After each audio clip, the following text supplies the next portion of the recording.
Newcastle have been defeated for the second time in the Champions League this season. This is the worst bit. I hate this bit. This is the worst bit. With injuries mounting, this game was a nightmare.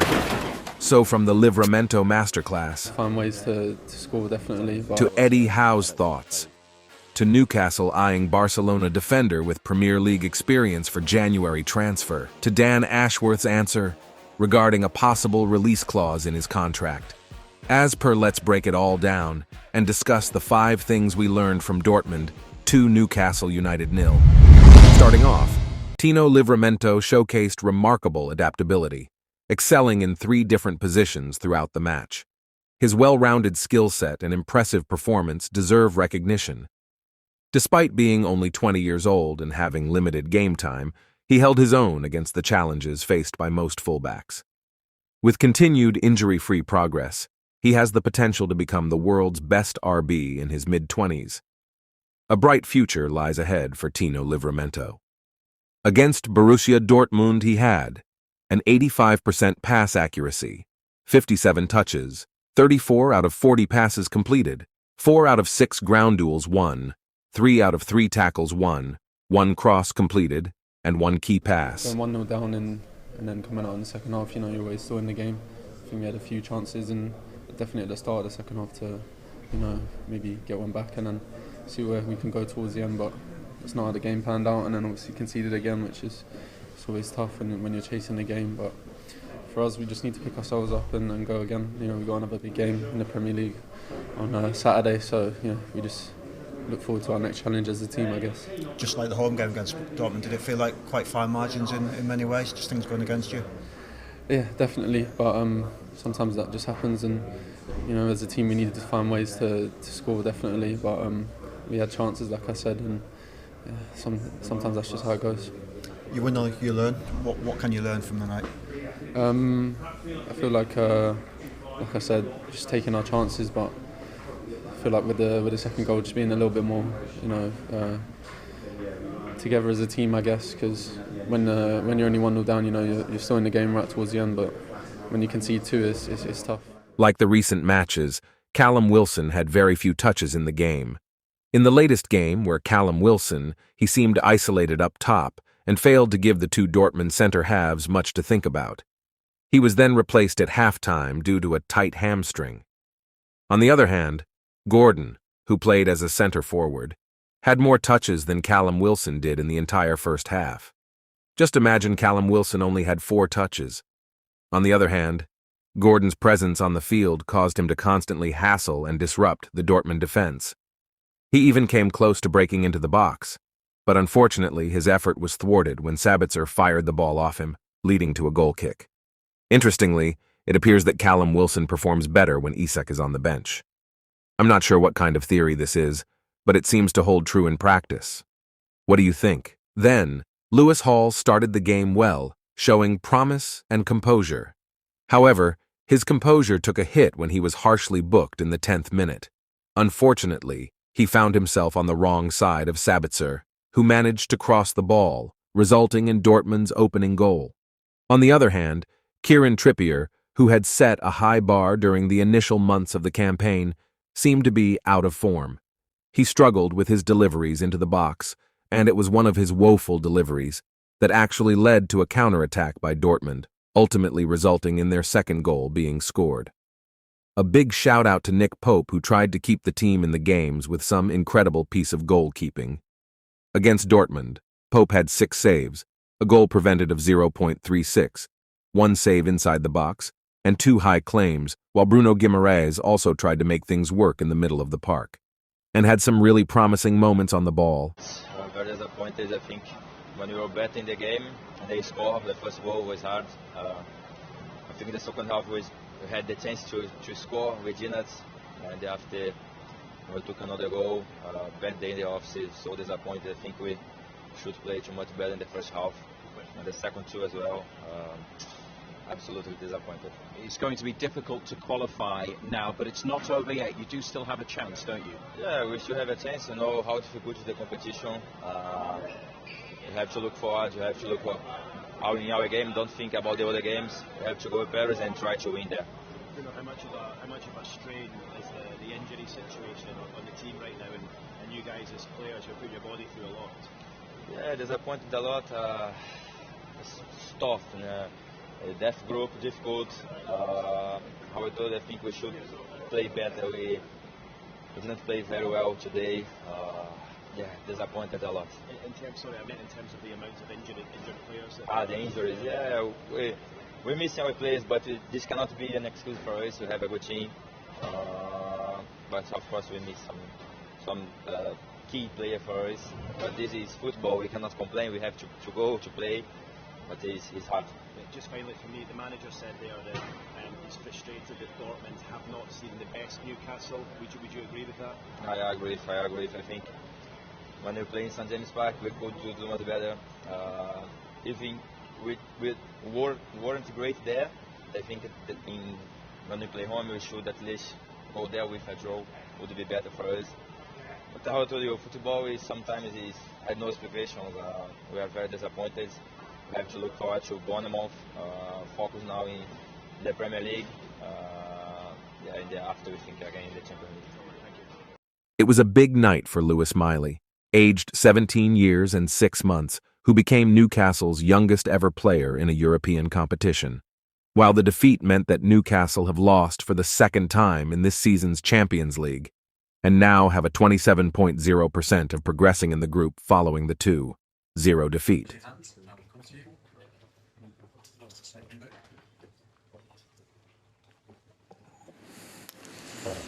Luke Edwards.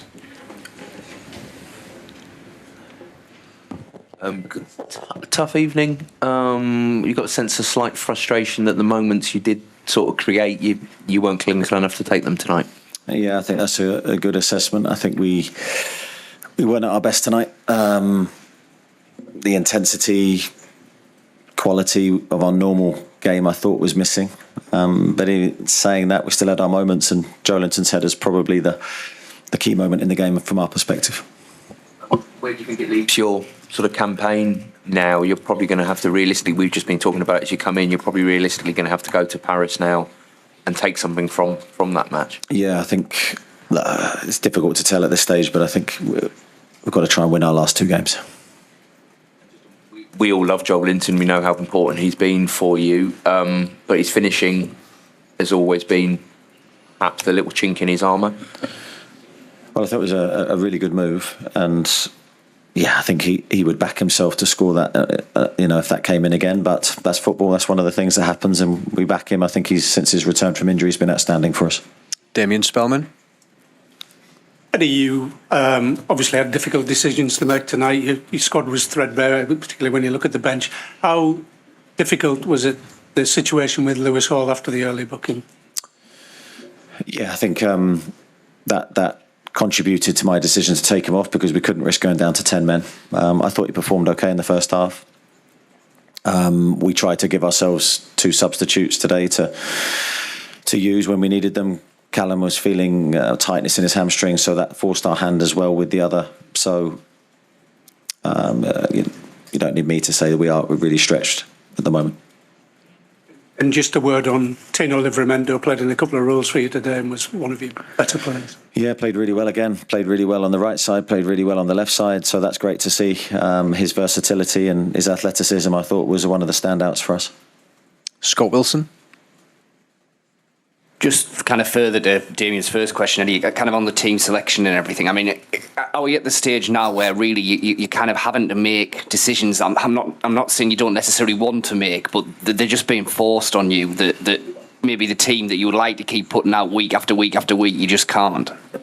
Well, I think we've lost the ability to make certain decisions. So yeah, you're right. In a sense, I'm being forced to make certain decisions and pick certain teams. Looking at Anthony Gordon, who played 90 minutes against Arsenal, was absolutely gave everything physically in that game. I think the turnaround for him was too quick to start the match, so we wanted to use him as an impact player today. But you'd like, in a different set of circumstances, to play maybe a different kind of winger in that moment. But I'm not going to sit here and make excuses. That's what we have. Okay, Keith Downey. Eddie, despite defeat, what do you think or hope the players have taken from experiences like this tonight and 2 weeks ago?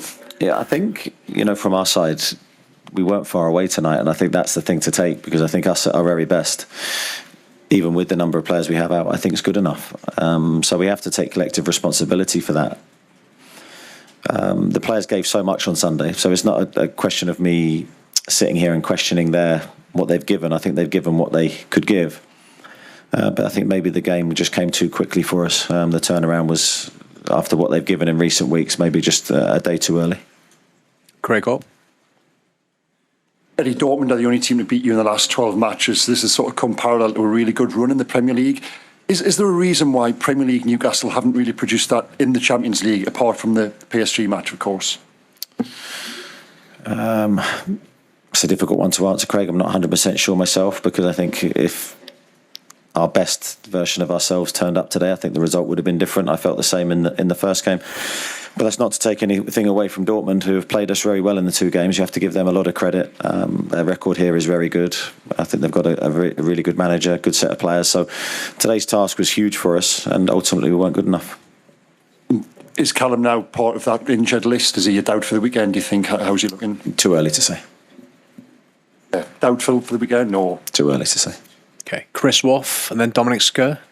Chris.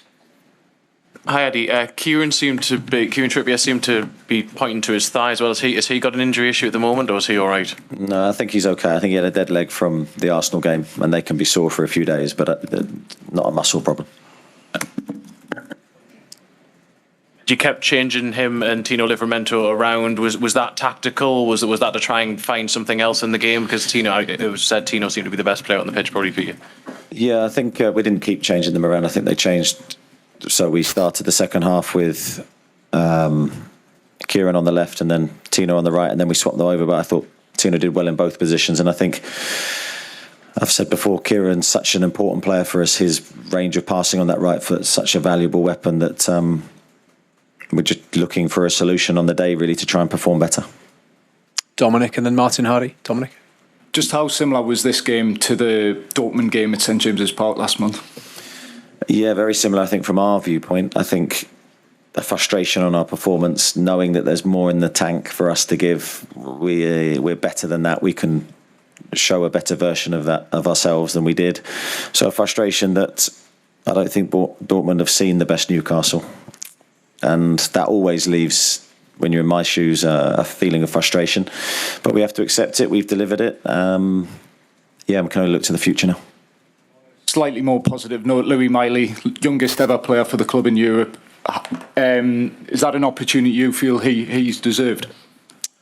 Well, we haven't seen a lot of him recently because he's had glandular fever, but he's very recently returned to training, and I thought he did really well when he came on today. I think for a great example of his temperament, really, for how he's, in a very difficult moment, shown his maturity and calmness on the ball. So a great evening for him. Martin, and then just behind you. Eddie, how do you feel emotionally right now? Disappointed. I always are when two things come together, where you don't perform at your best and you lose. So those two things are a double whammy for me. So I'm calm and collected and gathering my thoughts, but I think with the season that we're having, we now have to very quickly refocus towards Bournemouth. You've spoken already about Joe Linton's missed header. It's your free kick with 11 minutes left, and you're such a reliable player taking the free kick, and it doesn't beat the first man. Can you talk us through what happens then, and are those two moments what the Champions League is all about, and just how hard it is? Yeah, I think with the free kick, there's no blame attached to Kieran. That can happen. We have to have a better shape after the free kick. So for whatever reason, I don't think we've been too cavalier with our start positions. I think it was maybe the reaction after the initial headers cleared. Our reaction isn't good enough. We're a little bit slow, and then we leave Tino with a 2v1. Okay, just in behind. Press the button. Just to go back to Tino and Kieran on both on the right in the first half, is that a combination that you've been wanting to look at, and that it's an option that you might look at in the future, because it's quite interesting having them both kind of playing on the same flank and developing that understanding. How do you see that progressing? Yeah, I wouldn't have said at the start of the season that'd be something necessarily that I'd have look to have played, but my hands have been forced to a degree. Tino has played in that role before. That's how he started at Chelsea. That was sort of his position before moving backwards to right back. But I thought he did okay in the first half. He probably performed better in his normal fullback role. But as I said pre-game, it was a case of trying to manage the minutes of everyone in the squad and trying to give us a fresh team. Mark and then Aaron. Do you think the players have still got belief that they can get through this group, given the way the last couple of results have gone? I think we'll probably be a bit bruised from this moment, but I think very quickly in football you get a chance to feel very differently when a new day comes, and we've got 2 massive games to come. We'll try and give our all to get the results we need. The 2 away games you haven't scored yet. Do you think there's any? Is that just missing those big moments, or do you think there's something about maybe the way the team are kind of not quite asserting themselves in those away games? I think we've had chances in both games. Yeah, we haven't maybe been as clinical as we'd like to have been in those key moments, but I back the players to come through that. Aaron? Eddie, do you think the yellow wall maybe played a little part tonight? It seemed like the away fans were a little bit drowned out from the constant noise at the other end. No, I didn't feel that way. I felt our supporters were brilliant for us tonight in a difficult game for them probably to express themselves fully on the back of our performance. Dortmund are very well supported. I think the stadium's a great arena to play in. We're disappointed we didn't do better in it. Okay, thank you everybody. Thank you. Thank you. Cheers. Then, moving on, Newcastle United is reportedly targeting a move for Barcelona defender Andreas Christensen, as manager Eddie Howe aims to address a problem area in his squad. According to reports from Sport via Sport Witness, Newcastle is back in the race for the Danish international and could make an attempt to sign him in the January transfer window. Despite spending just over a year in Spain, Christensen has already attracted significant interest from English clubs, including Manchester United. Newcastle United is reportedly heavily interested as well. Eddie Howe is keen to address the lack of depth in the central defensive position, as evidenced by his decision to field 6 fullbacks in a recent cup game against Manchester United, while keeping his remaining central defenders on the bench. The injury to Sven Botman has exposed the limited options at the back for Newcastle, with current reliance on Fabian Schär and club captain Jamal Lascelles, while most reports have indicated that Newcastle's priority is signing a midfielder. Pursuing Christensen aligns with their needs. Then, Newcastle United's sporting director Dan Ashworth has dismissed talks of being lured to Manchester United and insists that both he and manager Eddie Howe are fully committed to the project at St. James Park. While Eddie Howe is seen as a potential candidate to replace Gareth Southgate as the England manager after Euro 2024, it has been known for some time that he has no interest in the position, at least for now. Gary Neville, a former player and pundit, has praised Dan Ashworth's influence at Newcastle United and expressed his disappointment that Manchester United does not have a sporting director like him. Ashworth, in response to Neville's comments following Newcastle's 3-0 win over Manchester United, thanked him but played down any suggestions of a move to Old Trafford. He clarified that he only had a brief interaction with Neville and did not discuss the matter extensively. Ashworth emphasized his happiness at Newcastle, describing it as a brilliant city, club, and project. He expressed his commitment to the challenge and his enjoyment of the role. Regarding the speculation surrounding Eddie Howe and the England job, Ashworth acknowledged that there are discussions about potential vacancies and opportunities. However, he mentioned that if Gareth Southgate were to win the Euros in the summer, the England job would likely not be available.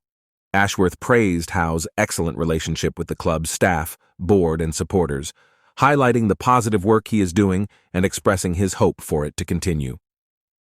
When asked about a release clause in his contract, Ashworth stated that he is not aware of any such clause. Overall, Ashworth's statements indicate that both he and Eddie Howe are fully committed to the project at Newcastle United.